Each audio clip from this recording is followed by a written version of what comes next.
ગાંધીનગરનું મહાત્મા મંદિર બન્યું સ્વસહાય જૂથોની બહેનોની સફળતાની ગાથાનું કેન્દ્ર. મુખ્યમંત્રી શ્રી ભૂપેન્દ્રભાઈ પટેલે સખી સંવાદ અંતર્ગત ગ્રામીણ ક્ષેત્રના સખી મંડળો સ્વસહાય જૂથની બહેનો સાથે પ્રત્યક્ષ સંવાદ સેતુ સાધ્યો. દેશની માતાઓ બહેનોને આર્થિક આત્મનિર્ભર બનાવવાના વડાપ્રધાનશ્રીના લખપતિ દીદી સંકલ્પમાં ગુજરાતે 7.50 લાખ બહેનોને લખપતિ દીદી બનાવવાનો નિર્ધાર કર્યો છે. સખી મંડળો દ્વારા ઉત્પાદિત ચીજ વસ્તુઓની ઉચ્ચ ગુણવત્તા જાળવી રાખીને વધુ લોકો વિશ્વાસ સંપાદિત કરવા પ્રેરક આહ્વાન કર્યું હતું. સ્વસહાય જૂથની બહેનો દ્વારા તૈયાર થતી ચીજ વસ્તુઓના ઉત્પાદનથી માંડીને માર્કેટિંગ સુધી એક આખી ચેઇન ઊભી કરવા સરકાર સહયોગ આપવા પ્રયત્નશીલ રહેશે. 28,000 સેલ્ફ હેલ્પ ગ્રુપની બહેનોને કુલ રૂપિયા 350 કરોડના લાભ સહાયનું વિતરણ કરાયું. મુખ્યમંત્રી શ્રી ભૂપેન્દ્રભાઈ પટેલે ગ્રામીણ વિસ્તારોના સ્વસહાય જૂથની સખી મંડળની નારી શક્તિને પ્રોત્સાહન કરતા તેમણે મંડળોના ઉત્પાદનો ચીજ વસ્તુઓની ઉચ્ચ ગુણવત્તા જાળવી રાખીને વધુને વધુના લોકોનો વિશ્વાસ સંપાદિત કરવા પ્રેરક આહ્વાન કર્યું હતું. ત્યારે આ કાર્યક્રમમાં ગ્રામ વિકાસ રાજ્યમંત્રી શ્રી કુંવરજીભાઈ હળપતિ, ગાંધીનગર જિલ્લા પંચાયત પ્રમુખ શ્રી શિલ્પાબેન પટેલ, ગાંધીનગર મહાનગરપાલિકાના મેયર શ્રી મીરાબેન પટેલ, ધારાસભ્ય શ્રી રીટાબેન પટેલ, ધારાસભ્ય શ્રી જયંતિભાઈ પટેલ, મુખ્ય સચિવ શ્રી રાજકુમાર, ગુજરાત લાઇવહુડ પ્રમોશન કંપનીના ઉચ્ચ અધિકારીઓ ઉપરાંત રાજ્યના વિવિધ જિલ્લાઓની સખી મંડળની બહેનો પણ ઉપસ્થિત રહી હતી.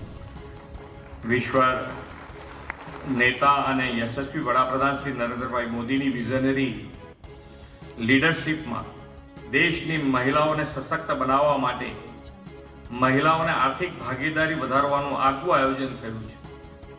સરકારના દરેક નિર્ણય અને દરેક યોજનાઓમાં આ મહિલાઓની આર્થિક ભાગીદારી કેવી રીતે વધે તે બાબતમાં તેમણે ધ્યાન રાખી છે.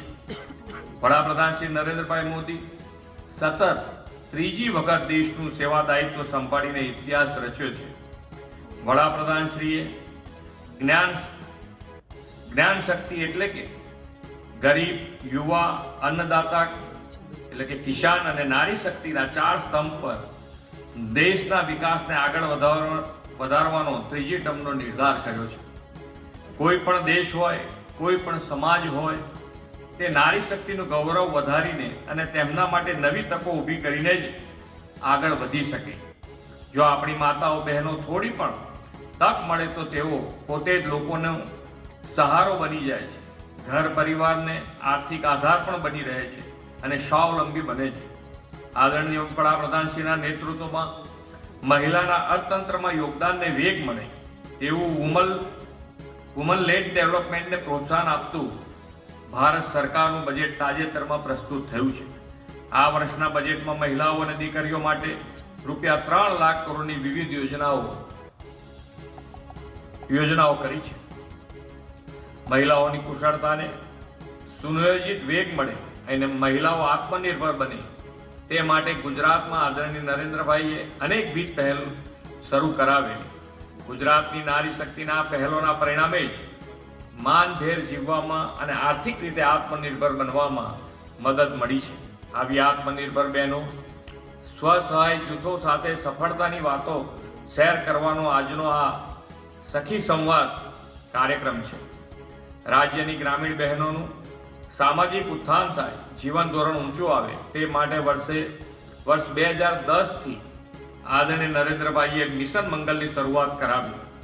મિશન મંગલ શરૂ થયા બાદ અત્યાર સુધીમાં રાજ્યમાં તબીબી સંસ્થાઓ દ્વારા, તાલીમ સંસ્થાઓ દ્વારા 3,13,000થી વધુ મહિલાઓને આત્મનિર્ભર બનાવવા માટે વિવિધ વ્યવસાયલક્ષી તાલીમ આપવામાં આવી છે.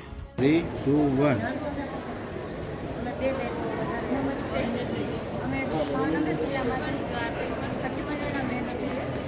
મારું નામ છે બોઈલવની બધાઈ. અમે શક્તિ સખી મંડળમાંથી આવેલા છીએ. અમે રેઝિનાથી વસ્તુ બનાવીએ છીએ. તમે જોઈ શકો છો આ ફોટો ફ્રેમ છે, પછી આ પ્રસાદકારી છે, આ એક ટૂંકાવટી છે. અલગ અલગ વસ્તુઓ કિચન વેરાયટી અમે બધું બનાવીએ છીએ. અમે અમારા બધા મેમ્બરને આ વસ્તુ શીખવાડીએ છીએ. એ ઉપરાંત બધા બહેનો અમે મદદ કરે છે અને અમારે અમે 2022 ત્યાંની શરૂઆત કરી.